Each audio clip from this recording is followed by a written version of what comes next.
welcome back to another episode of Alchemize Your Life. I am your host, Tori, and today we have a really special guest. This was also actually our first time meeting each other. Yeah. She is a mom and she's a business owner to a meal prepping business called Next Door Meals.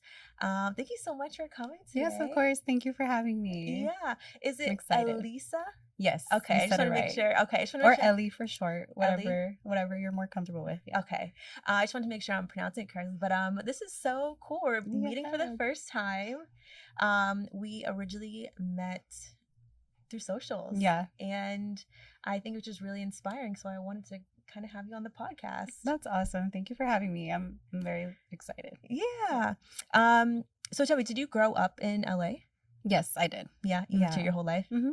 Was there if you could pick any other place to move to, or have you thought about moving to any other place outside of LA? Yes, I have. And they're so different, but both New York and Miami. Okay. I fell in love with both of them for very different reasons, Mm-hmm. but the thing they have in common is that they're very fast cities, just like LA. Okay. So the networking is pretty similar to what you can network out here as for like businesses and connections, of course. Yeah, no, New York is cool. I love New York. I actually haven't been there. Have you been there recently?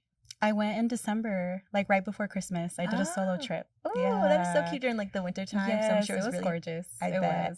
I haven't been there in so long, but I miss it. It's been some time, but it definitely has like an energy about it. I don't know, something about it's like the rawness or like people say you either love it or you hate it. Mm-hmm. There's no in between. Yeah. So I've heard a lot of people say negative things about it. Mm-hmm. A lot of times people that haven't even been there. Yeah. So I was like, all right, let me go see for myself. Yeah. And I loved it. Yeah. Everybody like gravitated towards the fact that I was there by myself. Mm-hmm. And I met some amazing people that like took me around the city. So Mm-hmm. I love that because I got to experience something that I wouldn't have by myself. Mm-hmm. Yeah. East Coast I would definitely say has more of, I don't want to say aggressive, but they have more of like a straightforward, like a straightforward attitude. Yeah. Like I feel like when I first moved out here, I wouldn't call myself aggressive, but I think people notice the difference. Where are you from? I'm from Boston. Okay, so East Coast. Yeah. Have you been to Boston? No, never. No, you should. Mm-hmm. If you like New York, I think you'll like it. Okay, I need to check it out. Yeah. One question I'd love to ask people to start, just because I think it's so interesting. When you were younger, Mm-hmm. what was like a dream that felt out of reach, or something maybe like just like magical that you wanted to be? You know, like what was that one dream you were like, this is what I want to be? Honestly, a singer and an actress. Really? Yeah. Did you do singing? I just love to sing. Mm-hmm. Like, I think what inspired it is like my brother for the holidays, he would do karaoke at his house. So I would go all out. It was like scored. So I'm like, I have to get a high score. And he was actually, I would say, probably the only one that saw it and was like telling my parents, because we have a 20-year age gap, so he's much older. Oh, wow. And he was like, you guys need to put her into lessons. And, you know, when my parents were a bit old school, so they were like, it's a waste of time. Yeah. So I knew that it wasn't, I don't want to say it's not going to happen. That sounds so negative. Mm-hmm. But at that point in time, my dreams were like crushed. But I really wanted to do that. Really? Yeah. Did you get into anything like for school or church? For third grade, I had a teacher that he like got us all musical instruments, and then usually I was the singer when it came to the music. We did like Sound of Music type musicals and things like that. So I did kind of get to touch on it. Mm-hmm. Yeah. Oh, that is so cute. I remember that's what, like when I was younger, I wanted to be just like in the arts and stuff. There was one like funny story I always tell. So like when I was younger, it was like pre-K, and because younger Tori wanted to be an actor too, and like just on Disney and stuff. Yeah. And I was chosen to be Goldilocks in Goldilocks and the Three Bears. And I remember I was playing and I looked over at my mom and she was smiling, probably out of like just being happy and proud. But I thought she was laughing at me. So I ran off stage. You were like, no. I was like, no, I can't do this. That is so cute. Yeah. And I always think about that because I'm like, girl, your mom was just happy for you. You know what's crazy? My daughter pretty much is like a copy paste of me. She loves to sing. Aww. She wants to act. And I'm like, I need to actually branch off and like feed into it for her because I didn't get to do that. But it's nice that she's interested in similar things when I was her age. Yeah. And it's nice that you like see that in her and like the reflection, and you can kind of like think back to kind of like your experience and being like, I did love this, and your parents probably just wanted what was best for you, but I wish maybe someone would have pushed me to like, do singing a little bit more. So it is nice that you can like look at her and be like, no, I see the vision. Yeah, girl. You're like, I see it. I see it. Oh, she's walking around the house like singing. Just singing, and like she's very quick, even with acting. She's so quick to go like on cue. She'll cry on cue. She just knows. And I'm like, oh, you're talented. Yeah. Is she doing anything with it right now? Not yet. Yeah. But I have looked into putting her into acting and how to like start that. Yeah. I just know I would have to be a total momager, and I don't know if I'm like ready. Yeah. But it's all timing. Timing. I think it's possible. Yeah. For sure. Yeah. Now, when did you always want to be in nutrition? What was the transition, or what were you doing before that kind of made you get into nutrition? I think what I was into first was cooking more than anything. Because I grew up in a Mexican household, and my mom taught me and my sister how to cook since we were like maybe 8 years old, like the basics, you know? And then I just branched off, and I would always try creating recipes. A couple of times I burned myself, you know? You got to, you have to. That's the way you learn. But definitely from there, I think it was more towards high school. I started getting into sports. I started just going to the gym with my older sister, and that fed into like taking care of my health, which then going on to college is when it turned into a business for me. Oh, okay. Yeah. Okay. And what did you have any influences? Because I did read your Shout Out LA. I know. She's in Shout Out LA, so make sure you read that. Okay, she got me there. So I read a little bit about that. If you want to kind of go into maybe what influences you had when it came to like maybe starting a business like from scratch, and what inspirations you had for that. Yeah. So my dad, he came out here to the US by himself. I would say like in the 1960s or so. So he was like about in his late 20s. Oh, wow. Okay. But he still didn't have a family yet. But he just came out here for the opportunities and learned a new skill set, which became his passion, which is upholstery, like furniture, walls, things like that. And, that's how eventually he met my mom. And when they came out here, they ended up starting a business together. Okay. And till this day, that business is open. That's like amazing. It's still available. Yeah, it's what's keeping him like thriving. He loves to do it. What kind of business? It's furniture, like upholstery. So like he'll make them start from scratch, or he'll reupholster furniture. Okay. And so he always had me around those clients, and he had me going to these jobs with him in like huge houses. He's worked with celebrities. He's worked with designers that connect him with people that like change their furniture like every 3 months, So it's crazy. I was like a baby in like the prime of his business, which was awesome because I got to experience a lot. Yeah. And that opened my eyes to like, whoa, there's houses this big. Yeah. And my dad's doing this and he's the owner of his own business. Like that just like lit up a fire in me that stayed lit till this day, So even when I doubt myself, I'm like, there's no way like I could do this. Yeah. So I think it all just aligned to the purpose of what really like fired me up, which eventually with the nutrition part came that combination of cooking and of health. Yeah.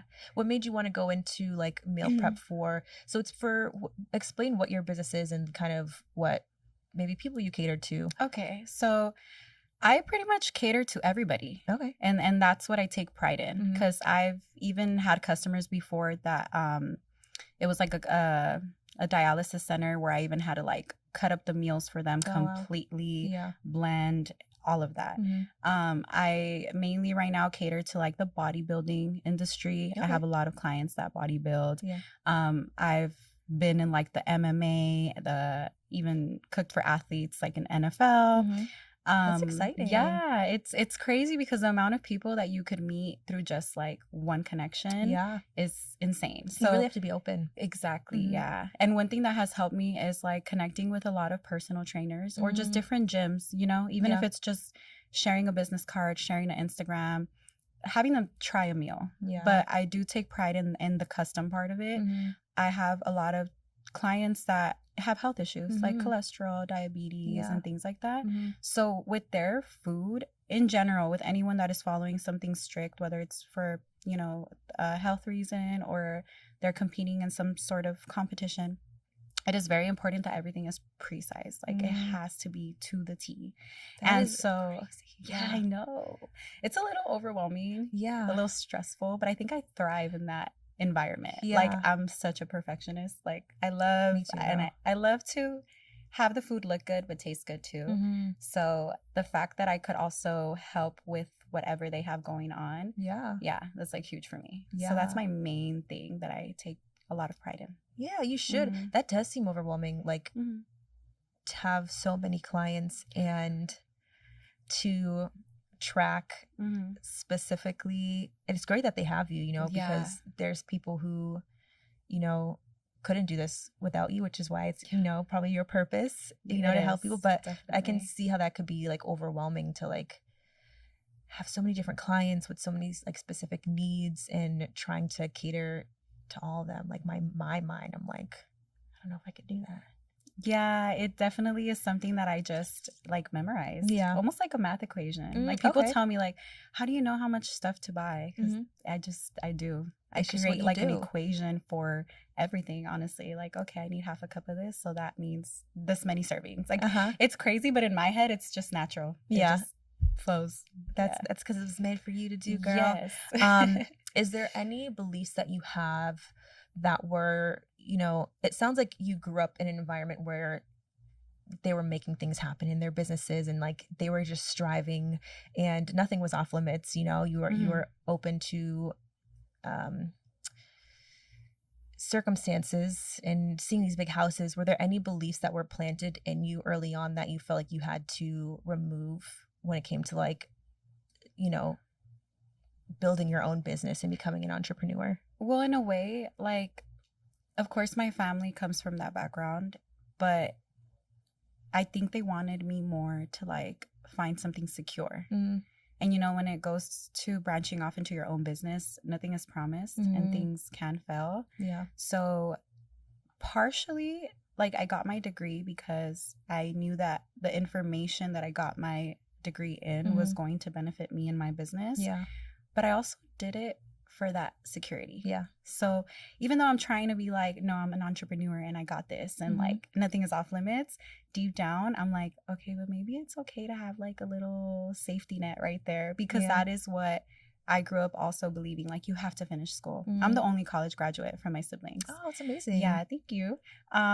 So that was a bit, it was a bit what do I want to say, like high stress in a sense, because that's what I was like embedded to believe, that like you needed that degree in order to become something. Yeah. But of course I was able to establish that before getting a degree. So I kind of like already did that whole like getting out of that mentality. Yeah. I know, like, growing up you always hear like you need a degree, and even sometimes now with like social media, it's like being an entrepreneur and like you don't need a degree. It's always like sometimes hard to like juggle, like, do I need a degree or do I not? But I think it is nice to have the security of like having a degree. I'm back in school now. Well, after thanks so many years, but I still, even to this day, I sometimes like, do I want to finish? Like, even now I'm like juggling back and forth if I want to still finish, and like I just don't know if I want to continue. That's how I was for a while. I think my break was like 6 years. I mean, partially was because I had kids, but I wasn't sure, like you said, what I wanted to do with it. Like, is it even worth it? Yeah. So I really think it has to be like a calling for you. Like, you have to be like, no, you know what? I'm going to see it through. Like, I need to finish it. Yeah. Yeah. You just finish what you start. No, you're right. How, for any like maybe moms listening who are trying to build like their own businesses, because that can be a lot, you know, being a mom and building a business and going to school. What did that feel like? And how did you navigate, you know, juggling so many things? Navigating it was definitely tough. Yeah. I think my main thing to anyone starting a business would be, especially if you're a mom, would be to really organize your schedule. I used to think, so I started my business before I was a mom. Okay. And then I took that maybe like a 2-year break between having my kids. So I had to restart. Like, all my clients were gone. I mean, I had a good amount of support that was like just waiting for me to come back. But then I also had to basically start fresh. And with the kids, what really helped me is that I was able to find, fortunately, was able to find a daycare. Yeah. Until this day, they go there and they help me pick them up from school and everything. Aww. So I just got really, really, I don't want to say lucky because it's more of a blessing. It was a blessing to find this daycare. They helped me a lot. And there's a lot of resources, thankfully, here in California that like help moms find like the adequate care facilities for their kids. So that was my biggest hand. So like I was saying, mainly for moms, if they want to start a business, I definitely recommend just maybe writing things down in a planner.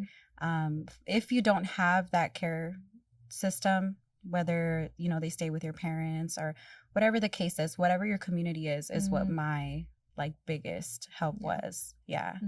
But it's not easy. It's not, because your kids get sick, or there's times where I've had to work and I have my kids around, but they kind of just grew up with it. That they're like, okay, mommy's busy right now. Let's go like do this over here. And so I just got really lucky with my kids too. They're pretty patient, pretty like mellow. I don't have to worry about too much. That's good. How old are they? 6 and 7. Oh, so they're close in age. Yeah. Oh, I love that. When you said you almost had to start over. Because that can be really intimidating to, you know, have something established and then, you know, take a break for necessary reasons and then go back. It's kind of like, oh, you know, like I had something and now I have to work, you know, all over again. I know you said organize. Was there a first step that you took when getting back into the flow of things?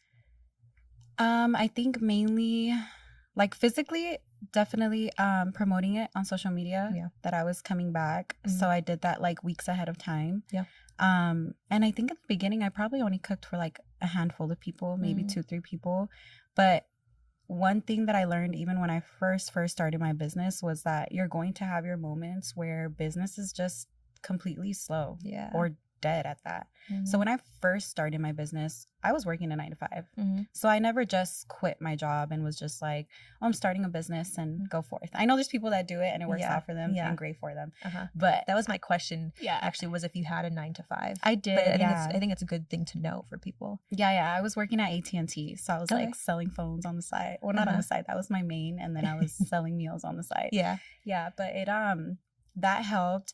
So when I did the restart, which was about, I want to say like 2020, which is crazy. It was actually around COVID when I did my restart. Did that affect it, you think? No, actually, because people did not want to leave their house. So they didn't want to eat out. They trusted that I was, you know, taking the proper like steps to make sure that I wasn't contaminating the food. And so it was actually pretty good with business. Like I didn't have to worry too much about it, which was great. So I could have struggled in a sense because of the time that I restarted, but then I think I just put faith into it. Honestly, that's been one of the main things for me. Just believing that I can. No, faith is really important, especially when you said, you know, might be times where your business is, you know, a little slower or you don't have as many clients. How does that affect you mentally? And for, you know, any other entrepreneur watching, like, how do you you said you keep your faith, and is there like a thought, what's your mental like in that? Like, how are you talking to yourself to get you through those times where it might feel a little uncertain? Besides believing that I could, I think one thing that I tell myself, or that I at least have prepared myself throughout the years, is knowing that is going to happen. So like foreseeing things. So if you foresee like, okay, well, I could have a month that, you know, I only make this certain amount, you kind of already prepare yourself for that hit. And if you get hit, you're not so surprised. And that's actually one of the biggest pieces of advice that I've received from a mentor is like, you always got to prepare yourself. If you can, like, for example, if you're starting a business and you know that you have like a certain month amount that you're gonna put into your business, like you have to make sure you could afford it even in a bad time. Got it. So I asked, the reason that advice was given to me is because in the future I would love to own my own gym. And so I have a huge idea for it. Like I literally have the blueprint and everything that I want to go into it to tie in with my meal prep. And I haven't really shared this, so I'm like sharing it out. But my mentors, you know, like they know. So he's a gym owner as well. And I asked him and he said, you know, you need to make sure that you could afford the facility and everything that goes into what you're building on a bad month. Yeah. So that kind of just overall, I put it into my whole life. Like, you have to be prepared, whether it's financially a bad month, emotionally, mentally. Like, I put it on all aspects. What I tell myself, though, to get out of that is just remembering that it's all part of the process. Yeah. It sounds cliche, but it really is. Yeah. And there's a purpose behind it all. I truly believe that God wouldn't give me anything that I can't handle. So I just have always just rode the wave, honestly. Yeah. That's a good way to think about it. Yeah, I try and keep God, like, same, just as close, and knowing that, like, if God put something on your heart, if you put it on your mind, like, even if you have no idea how you're going to make it, you know what I mean? Even if you have a month where you're like, God, I don't know what I'm doing. Like, but I trust you. I know. Like, he has you're, like, in tears. Literally, like, and there's been times even with life coaching, like, I've had one client that wasn't paying, and this was when I was getting my certification, and then I had just one that actually signed and paid.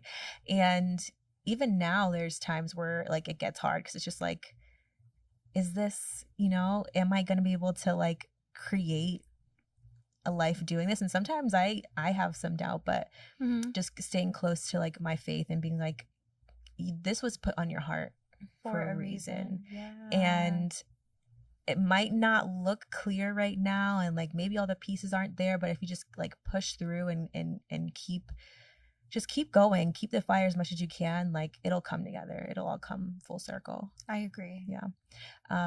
Was there at any point, now I know you said you had to, at one point start, can you think back to any point of maybe, like, a setback that happened, whether it was personally or professionally, where it was maybe a moment of like maybe I can't do this, or I don't know how I'm going to come back from this, or just something that was like, this is my rock bottom, but, like, instead of allowing it to, like, consume you, it was almost like fuel to... So definitely my mental health. I dealt with health issues in that aspect because I went through postpartum depression. I went through it since having my first kid, but I was, like, in denial. Like, I did not want help because I'm like, there's no way. I don't hate my baby. Like, there's no way. But that is such a stigma, like, to believe that that's what it means. But in reality, it's a hormone imbalance that you really can't control. Like, it basically, like, you have to ride it through. And some people need therapy, some people need medicine. I mean, I was like, at a point where I literally had to call the emergency line, and I was like, I'm just not okay. Like, I need help. And so it's, like, a dark thing to go through, but at the same time, that's why I'm where I am today. Like, I had to really battle my mind and battle these, like, physical hormones in my body. I had to I got into therapy, I got into acupuncture, obviously, like, fitness, and just really putting that love into me again. Faith was big as well. I would definitely pray a lot. I would meditate a lot. And I ended up getting pregnant again. But this time around, I was still in therapy, and I already knew what was coming, because they say, like, once you have it, it just, the more pregnancies you have, like, you get it every time. And so, sure enough, I had my baby, and it was like I got hit by a bus. Like, my emotions were just so detached from my kid. I love them. I love them to death. But it was just, in that moment, like, I immediately went back to my resources. And I was still in therapy, of course. So that helped me the second time around. But I lost myself. Like, completely lost myself. I was in a very, very toxic relationship with their father. And so that put me, I felt like I was in a hole. I felt like I was never just, honestly, I didn't want to wake up sometimes. So to be able to battle through that and see myself where I am today, that's so special. That's so resilient. And I'm so proud of me. You should be. Through God, of course. Everything was what kept me strong. My kids, of course, kept me strong. Like, just seeing their little faces, I'm like, there's no way that I can't become the woman that I want to become. Absolutely. Yeah. And was there, like, a moment where you're like, I have to change something, or was it just, like, that whole experience? Because, you said you feel like you were in a hole, and I'm so sorry you felt like with, like, that.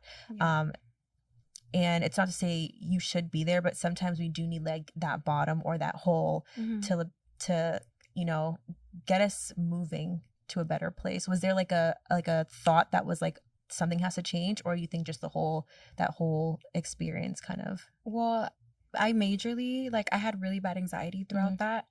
And so that's also part of it. It's like postpartum depression and anxiety, or anxiety. Not everyone deals with both. Okay. So I had both. And the anxiety just made me feel like I was always about to die. And I was so tired of feeling that way. Yeah. Because I was not living at all. I was just like, any little panic attack and I'm like, okay, today's the day I'm dying. Like, it was just, to talk about it now, it's like, oh gosh, like I was really in that dark of a place. It's crazy. I'm like, there's no way. Like, these girls need their mom more than anything. And because I was in a toxic situation, like, I've always been what my kids have. I don't mean to start a bit, but I've always been the parent. Yeah. And there's no way that I was going to give up on myself because that meant giving up on them. I was not going to do that. Yeah. I've had moments where even later on, I would say when my kids were about, well, I would say just like maybe 3 years ago, I also hit another rock bottom, and I started drinking a lot, like too much. Yeah. And so I bartend on the side, so I'm around that. Yeah. But it got to the point where I was just not doing okay, and I got in a really bad car accident. Oh, man. And so that reminded me, like, hey, girl, you're getting back into this depressive state, and you still have them to think about. So that all around made me really like shift again. But this time what made it very, what's what I want to say, like secure, was locking in with God. Honestly, that's what it was. I'm like, I need to change because I'm partying and drinking. And just when I didn't have my kids, I was not doing anything that benefited me or my business. I was just surviving. Not really. That's a tough place to feel like you're just constantly like survive. You know what I mean? I know what that feels like. Just to let go of the pain. Yeah. Just that's amazing. That is very powerful, and you can always look back and be like, I can get through anything, and you're so resilient. Thank you. Your girls are gonna see that, you know, when they grow up. They're going to be just as resilient and as powerful and as confident as you know, having you as their mom and their role model. And it sounds like that's your why, like your anchor, you know, like it is. I always say, like, you have to have a why. You have to have a why, because it's not always going to be, you're not always going to be motivated to, like, even today, like I had like zero, like, social capacity, and there's just days that I do, you know, and you always have something that you have to like think back to that anchors to, like, okay, I don't feel the greatest today, I don't feel like doing XYZ, I don't feel like going to the gym, but I have to do it for that. And it sounds like it's your girls for you. It is. Yeah. And I definitely, besides what they see, I make sure to remind them that they can always talk to me and just express how they feel with anybody. Like, use your voice. Yeah. I'm very big on like them using their voice, and they always have. And I see that from them, and I'm like, good job, mom.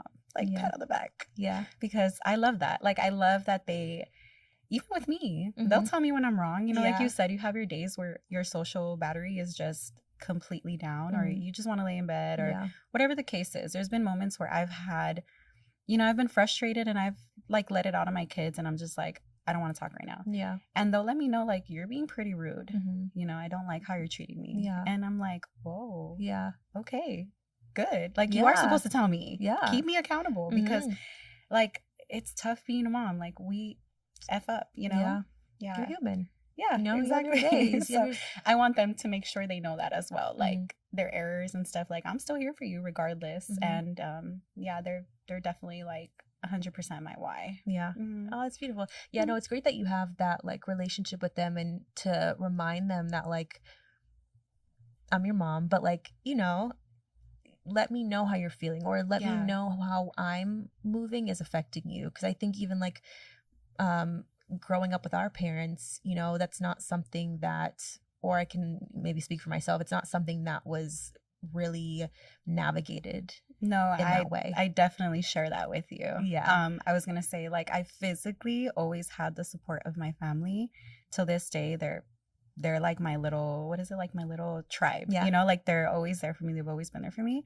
But emotionally, I didn't have that like with my parents. Yeah. So I would immediately like get shut down if I needed to talk about my feelings, and that made me so angry. Yeah. So I don't want my kids to be angry because they can't tell me what happened. Or like they say, if you are very strict with your kids, a lot of the times they do stuff behind your back. Yeah, they're gonna do it anyways. I mean, I've been there, you know, Mom, if you're just not gonna know about it. Yeah. No, I've never done anything behind your back.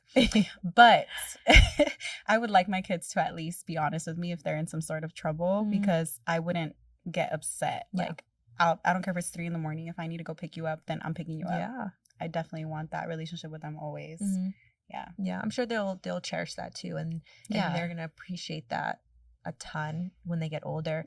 I was reading in your Shout Out LA that sometimes the question was like, how do you navigate guilt when it comes to like having a business and being a mom? And not to shame guilt in like a negative light, but I was just reading that they were saying that there was like a quote that like mommy works a lot. Yes, you know? So it was actually a Mother's Day project. I can't remember if it was my oldest or my youngest, because they go to the same school, but one of them had a project where they had to put like mommy's likes, and then it was mommy likes to work. And it was just everything was about me working. And then I'm like, baby, like your mommy has a life too, you know, like I take you guys out, I do this, I do that. She's like, yeah, but like you just love to work so much. All I see you do is work and work. And, you know, we go with our babysitter, and I'm like, man, that kind of like broke my heart a bit, because that was another thing that made me like, okay, no, I got to figure out how I could have more time with you guys. Because there's no way that, of course, being a single parent is extremely hard, and I can't shame anybody, whether they're single parents or not. Like, just being a mother in general, like the timing it's tough. But I personally was like, no, I have to clear up my schedule. I have to be more available and show up for them more, especially now that they're growing up. But you do tend to feel guilty. Yeah. You're like, am I not doing enough? So that little Mother's Day, I probably have it still there somewhere, that little card, but just mommy loves to work. I'm like, I do, but dang. But I love you too. I love you more. Yeah. No. But yeah. Okay. But they'll know they'll know what like hard, you know what I mean? Like they'll value hard work when they get older. They'll know that you have to put in hard work, and that you'll receive, you know, great things from putting in that hard work, you know? Yeah. Is there any building in being an entrepreneur, is there any broke mindset habit that you had to let go of or rewire? I'm still working on it. Okay. But procrastination. Oh God, girl. I roll. No, seriously, procrastination. And I know like it's such a human thing. A lot of people do it. But like I will literally do everything so last minute. And it's not good, because you lose out on a lot of time, a lot of opportunities. Like, if I could lay in bed for a few hours a day versus like actually getting stuff done, if that's how I'm feeling, I'll do it. Me too. And then I'm like, but dang, in those 3 hours, I could have like worked on, you know, a new like workout regimen, or like do just different things that I could add on to my schedule. Or, I needed to go run this errand, and I could have done it today, but I chose to just take a nap. So maybe I'll get to it Friday. Yeah. Like, so that is like a broke mindset to me, because if you look at people that are very wealthy, they're busy their whole day, or at least like I don't want to say very wealthy, because maybe they get at a point where like you don't really have to do too much because you've already built your whole empire. They kind of know how to prioritize. Prioritize the time. So that is definitely it. If I could be better with my timing and like get more things done throughout the day, maybe wake up earlier, you know, that would be it. No, I'm working on it. I'm working on it too. Even yesterday, I had a couple things I had to do, and I sat on the couch all day. And like, and some days, so good to sit on the couch. Oh my God. Sometimes. And sometimes I'm just like, sometimes I have to know when like I need the rest though. You know, when it's not procrastination, it's just me really needing to like take a minute, but like not making the excuse that like, oh, you need rest, and then faking it as like procrastination kind of thing. Yeah. And I always think like, just because you brought up like survival earlier, and I know for me a lot of my life felt like survival, and sometimes like being able to get things done in such short notice, or being able to wait all day and then get a ton of stuff done in a small gap. I always wonder if that comes from survival, you know, because I'm so good at like, I would think so. You know, like getting like things those high stress situations just make you do it. Like, oh, I have a deadline. Okay, I'll do it the night before. Like, and it's just like, girl, even when it comes to like flights back home for like vacation or something, I'll have 6 or 7 months where I'll know about it, and I'll wait until last minute when prices are obviously more expensive because it's so close. And I'm like, this needs to stop. You're like, I could have paid half the price if I booked this 3 months ago. Had I not procrastinated, I could have gotten it cheaper. Like, so I'm with you. I need to work on that because I set myself up. Like, it's like setting yourself up. And it could be the littlest things. I did that with like renewing my my plates for my car. It was like $200. I waited literally almost a whole year. I had to pay like, I think like $700. And I was like, I know. Why did I just pay 3 times the price? When you like, could have just... like when I could have just paid it the first time. It really was just like, I just don't feel like going. Yeah, honestly, it's so that mindset, it's gotta go. Yeah, that is one that I am definitely we agree. We're on the same page with that. Yeah. Was there any what are some skill sets you had to learn that maybe you didn't have, that you had to be like, that you had to implement, or like, that you had to implement now that you run a business? Was there any new skills that you learned? I'm trying to like think of anything in particular. Would patience be a skill set? Yeah. Okay. I'm like, because I think patience, like dealing with people. Yeah. Yeah. Because the younger me probably would want to like go off a lot of times. And I'm like, oh no, you run a professional business, girl. You can't go off. Yeah. But you can respectfully say some things, you know? So finding how to do that. Yeah. You know, your patience could get tested. And so I've had to, in all aspects of life, right? Even like as a mom, even like during school and all that I was doing, patience. Like, so that skill set, it was like, okay, I'm not used to this. I'm used to kind of, I don't want to say getting things my way, but I kind of grew up in a household where like we're all kind of hard-headed. And so you're just like, if I don't see a logical reason why, like why not, you know? So you kind of have that mindset. And then for me, it was like, well, if I think I'm right, I need to like prove to you why I'm right. But as a business owner, I don't need to prove to you that I'm right. I'm just going to let you know professionally, like what is wrong with whatever the case may be. But you do deal with different type of people, and sometimes you need to de-escalate things. So that was definitely one thing that I had to master. That's a really important skill set though to have, because even for me, like I used to be like, same thing, like, this is why I'm right. I'm going to tell you, you know what I mean? Like, even you need to know.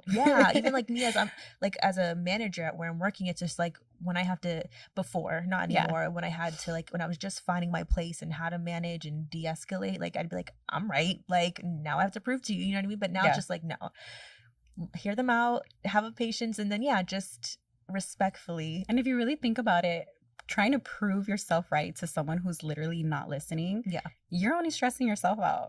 So why are you wasting your time? Now we're both stressed. You're angry, I'm stressed. You still don't get what I'm saying. So because most people aren't listening. Exactly. Like in that moment, they're not listening, or they don't understand. There's that too. Sometimes you deal with people that just lack common sense. And I'm not saying this as for my clients, but like just in general, like you come across people that you could explain everything to, and it just goes through one ear and out the other. So that patience helps, of like, okay, maybe you just don't get what I'm saying. It's okay.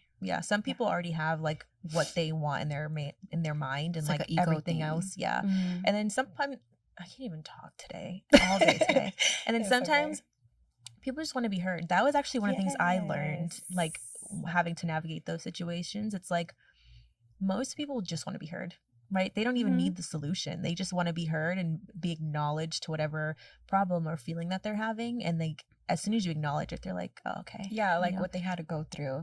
You know what's crazy is I literally said this yesterday about being on your podcast because I've always said, like, because of the trials and tribulations that I've been through, I'm always like, well, nobody knows my side of things. Nobody knows how hard I work. Nobody knows this, that. And it's crazy because I just, you know, had the interview with Shout Out LA. Yeah. So that was a quick, like, about me. And then you asked me to be on your podcast. And I'm like, wow, this is my year to really just talk about me, like be about me, put love into me. So the fact that I'm like here sharing the story, I literally just, that like came to mind right now when you said that. Yeah, oh, that's amazing. I love that. Beautiful. Yeah, no, I was just really really inspired and like just continuously seeing you like put out more content and get more comfortable in front of the camera. Like I see it. I see it. And it's not easy. It's really, really not. You know what it is? I feel like, especially doing like gym content and stuff, sometimes, like me, I have stage fright. So I'll be like, I don't want this person watching me record myself. Yeah. But then I've been hanging around with people that like have no problem doing that. And they have, you know, their tripod set up and everything. Set up at the gym. The whole setup. And so I've made a few connections with, you know, really good friends and stuff that do that regularly. And then I see them and I'm like, well, shoot, why am I not doing it? So I started doing that. And even if I get stared at, I'm like, who cares? Like, this is about me. I feel good doing this. And you inspire people. And you literally, even if I inspire one person, I already hit my goal. Yeah. Because it's something. I reached somebody. Yeah, my friend was saying, we did a little like content piece down in Beverly Hills after he did a shoot, and he was saying the same thing too, like he's getting used to like just setting up and shooting no matter who's around. It's just like everything is content. And like luckily out here in LA, like because even sometimes I have those same thoughts, like, you know what I mean, but out here in LA sometimes you can get away with it a little bit more because everyone's doing it, but then also most people are just fascinated and most people want to know like they do what you're doing. I mean, really, if I need to look for something, I go on TikTok and I'm like, places that cook this type of food. Yeah. Same thing with going to Miami. I went to Miami recently and I was like, okay, where are the places that I should go eat and I should this, that. So like our whole itinerary was planned off of TikTok. Yeah. So imagine these creators didn't post those things. Like I think it's a beautiful thing. Like it's just society now. It's opportunity, it's community, it's community. Community is a huge thing. Is there any non-negotiables, not to like make a huge jump, but with everything, you know, your schedule and having to plan meals for people and be super specific with those, by the way, I know. How are there any non-negotiables for yourself and your confidence that you make sure you keep within your schedule? As for like how like friendships and just stuff, for you, you know, like what like to keep your energy up, to keep your confidence up, is there anything specific that you keep? I guess like to keep me grounded, right, would be like a way. So for me, things that just keep me on the type of time and mindset that I want to stay in, like that energy that I want to flow in. Anything negative is like a no-go. And I know that could be a little cliche because it's like, well, of course you don't want anything negative in your life, but I just don't, I feel like I'm too old to be stressed. Does that make sense? Like, like I'm only 30, but you know what? Like I just don't have time. I don't have time to argue with, and this could be with anything. This could be with like friendships, relationships, family members. Like I'm in such a place in my life right now where all I acquire is peace, and for me to complete the tasks that I need to do on a daily basis, and obviously like long-term goals and whatnot. So anything that kind of gets me out of that flow, like that's my non-negotiable. Like I'm just not dealing with it. Yeah. Unless it's, you know, something I have to deal with that regards my business. Other than that, I'm like, yeah, I'm not gonna put too much energy into this. So that's a no for me. Yeah. And it takes a lot to get to a place of like knowing peace and staying there. You know what I mean? Like being like, okay, like you're at a point where it's like, I've worked so hard and been through so much to get me to this place of peace. Yeah, like you're not getting a reaction out of me. It's like, not even worth it.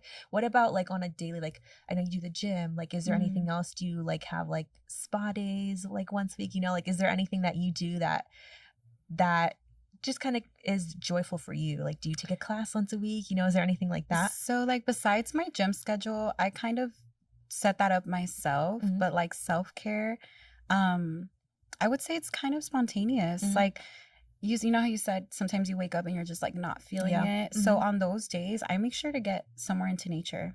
It could be a park, a beach, a hike. I just need good fresh air. Yeah, like I need it.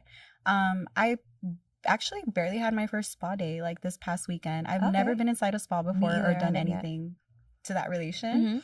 So it was nice. It definitely felt like, wow, my body needed this. I felt so good after. But like on a regular type of day, really my self-care is like, you know, my skin routine and my little routines that I have in the day. Like, let me whiten my teeth. Let me, you know, put on this face mask. Like those little things was what I was always catering to. But now I'm trying to just like, instead of being so isolated, kind of just like do these things out. Like make more adventurous choices. Yeah. No, that's a good point that you made about just going in nature. Because I feel like sometimes it's easy to like beat yourself up about having that lazy day. And everyone has them. Like, I'm not afraid of a lazy day, you know what I mean? But I think for me, speaking for myself, like having the guilt or like beating yourself up about like, you could have did this though. And like having it, feeling like you have to do something big. There is a balance to it though. Yeah. Like you said, there's nothing wrong with it occasionally. But if you're doing it like every day. Yeah. Girl, you gotta get your priorities straight. No, you're right. No, but like even like sometimes when I'm in those moments and feeling like it has to be something big and drastic to do, when in reality it could just be a walk in nature. Like I like to go to the beach and journal, honestly, or go read a book or something. Especially I journal to God. Like I literally write, "Dear God, this is what I'm going through today," and that's like you're talking to your bestie, which it should be. God, you know, God is your best friend. Like he's there for you. We're his daughters. Like so. I write to him and I always end it with like, your daughter, and I like sign it off. I feel like such a little girl doing that, but I love it because it keeps me so grounded. And I guess just being in nature, you're just like, wow, like this is literally like what God created, and I'm so big on that. This was the whole, you know, those Instagram things where it's like we forgot this was the whole point. Yes, that is literally the moment you feel when you're out doing those things. Just being in nature, that's literally the whole point of this. No, and like even for people listening to understand that your self-care doesn't have to be, again, like this big extravagant thing, you know what I mean? Like it could be a mask at home, you know, it could be whitening your teeth. Like those are things that, you know, fuel you. It builds confidence, you know, it's that time for you. It's something you enjoy, that little like spark in your week or your night. Like I always say, like, just when people around me are going through a tough time, I'm always like, surround yourself with things you love to do, whatever that looks like. If it's art, if it's going for a walk, if it's cooking yourself some lunch, just whatever it is, like if you love to do it, that usually is like your go-to place when you need a break. And don't think about it too much. Don't. Like don't think about like, oh, is this gonna, like, just do it, because you'll get in such a loop of like, will this though, like will this really action calm me down? Well, not if you're thinking of it. Like, not you gotta do that. Like just go. Well, even with the gym, like I'll be like, I'm too tired to get up right now, but then I get there, I work out, and it just brightens up my whole day. And I'm like, how? What? But it really does. It makes help. a difference. It raises your endorphins. Like it's awesome for me. I enjoy it. In this whole journey, is there anything that you've had to come to accept that no one really talks about? I think like expecting perfectionism, because things aren't always going to go your way. And a lot of times, as soon as something gets tough, you're like, I'm just going to throw in the whole towel. Like, I'm done with this. And I've had those moments. So I think like you have to, I know we spoke on this a bit already, but just you have to remember that with the good comes the bad. And I really do think that those bad moments build your character to only be able to deal with even better things. So it's like people you could see on social media, oh my God, her business looks, you know, great. Her food looks good, or she's doing this and that, or oh wow, this is her client. Like she must be thriving in her business. But I could be having like a really bad week or month. Like you would never know. But I do know that like if you start a business and you expect for it to just go perfect 24/7, like you're going to get hit real hard because the reality is that that's not how it is. But the decisions that you make to surpass the bad is really what builds just everything, like that foundation. Yeah. That's beautiful. You can tell like you really do the work, and you've done the work, and you continue to do the work. So years of therapy, girl. Yeah, it's definitely helpful. I am an advocate for therapy. I've been to therapy. I think everyone should. It was a little nerve-wracking when I can't even say nerve-wracking. I think I just didn't know what to expect from it. I wasn't in therapy long, but it is nice to just have a space for you to vent and get like is it unbiased? Unbiased, feedback. Because obviously you have your friends and family, but like they're gonna, not that they shouldn't side with you, but you know, they're gonna kind of sugarcoat things at times. And versus a therapist is like, okay, no, this is exactly what you need to do. So I would say maybe even my first few months in therapy, all I would do was cry. I didn't really have much to say. I just needed to cry. And sometimes that's all. Like, I think my first time I was in therapy, I cried my first session. And she was like, well, we cried the first session. I'm like, yeah. That's a good sign. Like sometimes you just need that.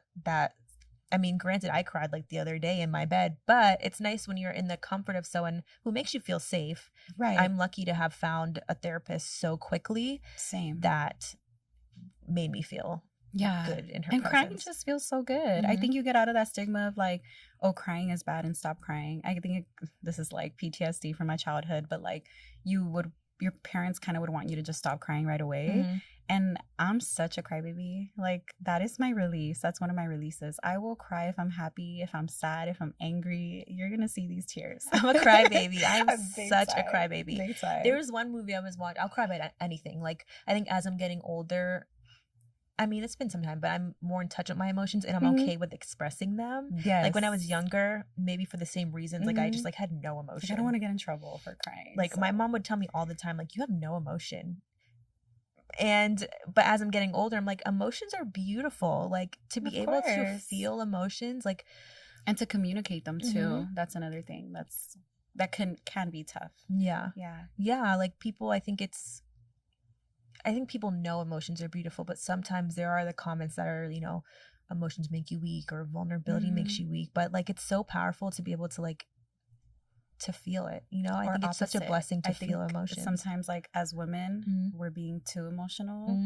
You know, like we get kind of the opposite. Like, oh, you're being too emotional. You're crying over nothing. Like, but that's like our essence. This is important to me. What do you mean? It's so that's another thing.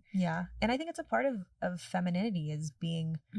I think that's the beauty of femininity. You know what I mean? Like, I think that's the appeal of femininity in like what people enjoy, you know, what masculine enjoys, to be so like sturdy, like to enjoy and appreciate the fluidity of the feminine, and like how close I love to be in my feminine energy. I mean, I know sometimes I've had to take on that masculine role because of being a single parent. It's like I've had to really be so independent. But when I am in that feminine state, I'm like, oh, I love it here. I want to be here forever. And I think there's something beautiful, because for a long time I was in my masculine, and I realized that, and I was like, I just want to be more in touch with my feminine, and that's what dancing was for me, and it still is for me. It's like that is a place where I get to just like. I saw some of your videos when you would post them. I actually took those same classes. I always the heels dancing, or even fun. Just regular choreography. Like, I would do hip hop, but in the same studios. Oh, it was so fun. That was actually. Good thing you reminded me right now. That was actually one of my things during postpartum. Okay. Yeah, it got me out of my shell. I felt sexy. I felt like confident. You learn how to walk and dance in the heels, and you wear your cute little outfits to the and classes. You're just somebody else for a couple hours. Yeah. Like, girl, I still have all those videos, and I love to look back at them. Even if I wasn't the greatest dancer in the beginning. Yeah. That is like, I love that was like such an empowering thing for you too, because it was, I honestly... Opening a gym, I would have to include that dance. Like, I would have to have a dance studio because it was just so important to me.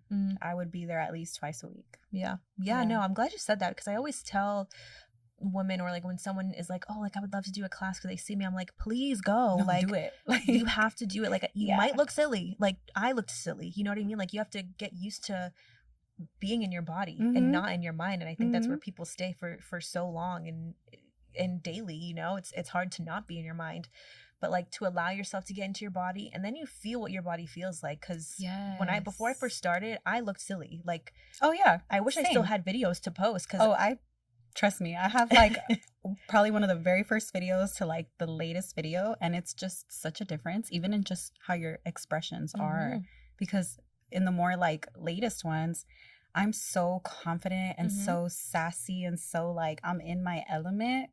Girl, if you were to see that first video, don't look at it. Yeah, I was like, that's not me. Yeah, it's AI. I was like wiggling. I remember the first, my friend Nala, she's a dancer and she choreographs, and she was the first person that brought me back to dancing out here in LA. And I remember my first class with her, it was a heels class.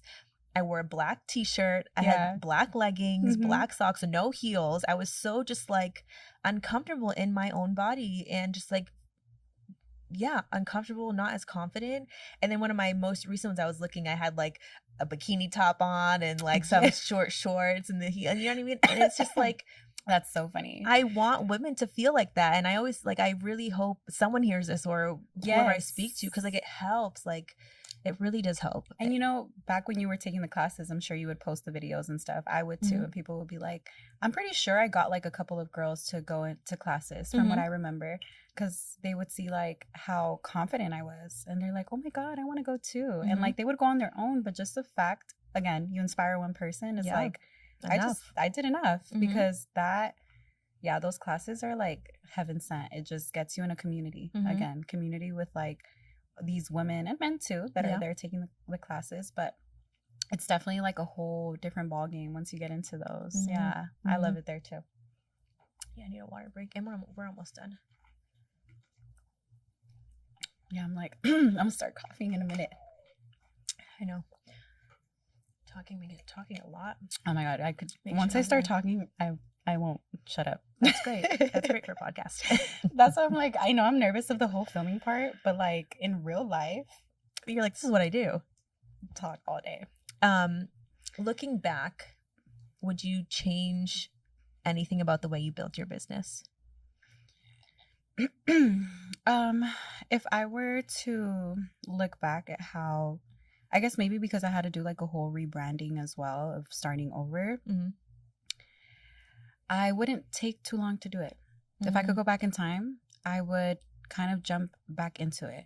I do understand that the reason I took those 2 years off was because I was going through postpartum. So I like didn't really know any better.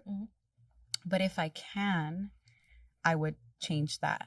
Like I would just get back into doing what I love, because it's always been what I love to do. I just, again, I was in this hole where I'm like, oh, my life is over. Little did I know getting back into it was what was going to, you know, waking me up. But, okay. So that would be it. And then just a little, we're going to go into some, this is the time where we go into just more of like a rapid fire. This is just more fun, just like a fill in the blank or this or that. So the first part of this is fill in the blanks. Okay. So the first one is, I feel most like myself when blank. Why does that feel hard? Okay, I feel most like myself. Okay, so I feel most like myself when I surround myself with my closest people, like my closest friends. They just bring out this like light in me. So even if I'm having a bad day, just being around their presence is like a whole energy exchange, and that makes me feel like me, like I could be me. Oh, that's beautiful. They reflect back to you. Exactly. So I make sure to surround myself with those type of people. Okay. 2 is, if I could tell my younger self one thing, it would be to not care about what people think about you, because I definitely was bullied throughout middle school. I would say it was like my toughest time. So I was a little bit chunky. I was. That's actually one of the things that fueled me to get into fitness, man, because I was a little bit chunky and I was always bullied about it. And like I cared so much of what people had to think and what people would say. Even family members will be like, oh, you know, the chubby one. And I'll be like, Wow. But that like traumatized me I want to say like in a good and bad way, because it just the fact that I was being bullied put such a negative connotation on that for me throughout my life. So if I could talk to the little girl, I would tell her to not give a damn and to just keep being her and stop worrying so much about trying to fit in with these cool people, because you're the cool one. Yeah. You were meant to stand out. Yes. Yes, exactly. 100%. The boldest thing I've ever done is? The boldest thing I've ever done? Honestly, just speak up. Like, I know it could come across in different ways, but like no longer biting my tongue. Like, I know I feel like it's a bit simple, but yeah, just really just going full throttle on me. Yeah. That's important. That's a good one, actually. I instantly feel confident when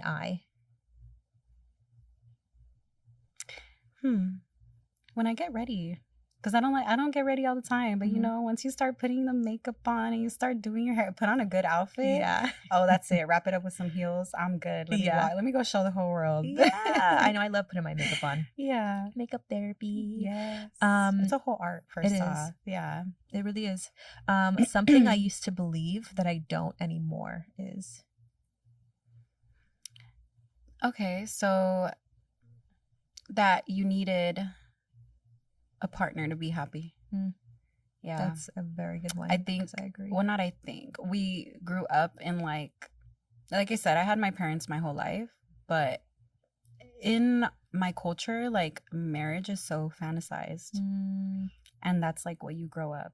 I'm not saying that there's anything wrong with it, because marriage is such a beautiful thing, but that would be my whole mindset. Yeah. And so just letting go of like, oh, I need to be married in order to be happy is like such a facade, because you see unhappy marriages. Besides my parents, like they're in a great one, but I've seen unhappy marriages around me. And for like as a woman to always think that you need a man in order to be happy is like, no, the happiness comes from within you. So I really had to let go of that, because I used to constantly chase that validation. And now I'm like, oh no, I'm good. By myself. If you're not pouring into me, I'm okay. Yeah, that's a really good place to come to, because I was the same way of always needing a partner, and that is where I feel like I was getting my happiness at one point. And now I feel like I decenter men a lot, and one of the things I want like women and young women to know is to decenter men. And I just never want it to come across as like anti-men, because I love men. I love relationships. No, I love men, and I'm big like on advocating for them and their mental health and everything that society puts onto them. Like I genuinely love men, but I'm not going to love a man before loving myself. Not anymore. Yeah, because it can go two different ways, right? You can need a man from security, right? But you can also need a man from desperation, and there are two different outcomes, and two different types of men that you attract, depending on what you're aligning with. But yeah, so that's a good point. That's a very good point you made. Decenter men. That's true. Yeah. My version of success looks like happiness. My version of success, besides happiness, I don't mean just happiness like from me, but for my business, for example, my clients, making sure that I've helped them reach the healthiest place that they can and that they're happy. That makes me happy. So that's it. That's a beautiful, beautiful version of success. The most unexpected blessing in my journey has been my kids. Yeah. Aww. I love them. I know I'm in alignment when things just feel so soothing and calm. And this could be like opportunities you come across, or just a connection with a friend or a potential, partner. If things are relaxed and I just feel so comfortable, then I know that it's alignment. I don't have to worry about it. It's all in God's hands. Yeah. If fear wasn't a factor, I think I would be far more ahead. Okay. Why do you feel? Because I used to second guess myself. Like, obviously I'm at a point in my life right now where like I'm risking and branching off to things, but there was an old version of me in her 20s, I would say, that like just let a lot of outside influence my brain and believe like, oh, there's no way. Or people will say like, well, how's your little business doing? I hate that so much. Don't call my business little. You don't even have one. So what? And it's usually people who want that, you know, what you're doing. But again, you learn how to like remove that from affecting you. You like monitor that out of your brain. But there was a point in time where fear consumed me because I'm like, oh, maybe they're right. Maybe I should just like go find a job right now. Again, there's nothing wrong with having a job, but like that would be my mindset. Like, no, I'm scared. I'm not gonna do this. So one word to describe this chapter of my life is peace and gratitude. I know that's 2 words, but I just couldn't decide. Actually, no, you know what? I'm gonna stick with gratitude. Okay. Because I have came so far, and I think that the only thing that really makes sense to me is to focus on the gratitude. Like thank God for where I'm at today. Yeah. That's beautiful. Yeah. And gratitude is the most powerful energy. Gratitude is what brings in a lot. Gratitude is what brings in everything that you want. Yes. One last question to wrap it all up would be, if your daughters listen back to this one day, what's one thing you'd want them to know about chasing dreams and building something meaningful? That regardless of what their mommy has been through, she didn't give up. And they see that. They know. They're very smart girls. So they, you know, the things that we've had to go through together, them being at the age where they're very outspoken, they always remind me, like, Mommy, you're doing a great job. Like, you're such a great mommy. And so if they were to like look back at this podcast, I think it would just remind them, and I think they would actually be like so excited, like so happy to just hear me talk. They're so cute. I bet.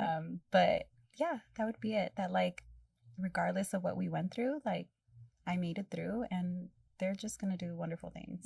That's beautiful. Yeah, and you can tell just even in the responses that you know that they would give, it reflects in how you speak to them, you know, and how you treat them, which is really, really beautiful. But thank you for coming on and you for having me. Be able to share your story, and just being an example of, you know, resilience and pushing through, and, you know, using, you know, not the brightest moments to fuel your journey and your vision, and being a role model. There's always a better outcome as long as you know, you don't give up on yourself, because like you said earlier, if there's something in your heart, God put something in your heart for you to pursue, the last thing you should do is let go of it. Like, just hold on a little tighter, just a little bit longer, just a little bit. He's gonna get you there. He'll come through for sure. Make sure to plug your business. Oh yes. Do I announce it? Yeah, you can just let them know where to find you. Instagrams. And so this is my camera, right? I've been looking at it. Okay. So my business is Next Door Meals on Instagram. You could find me just at Next Door Meals. But if you want to check my personal page, that is Punto de Elisa, which we'll add up on there for you guys to find. Yeah. All right. Perfect. All right. Yes. Whether you're in the middle of a breakthrough, a breakdown, or just figuring it out one step at a time, you're not behind, you're being built. Exactly. Thank you guys for watching another episode of Alchemize Your Life. Make sure to like, comment, subscribe, follow on all the socials, and we will be back with another episode.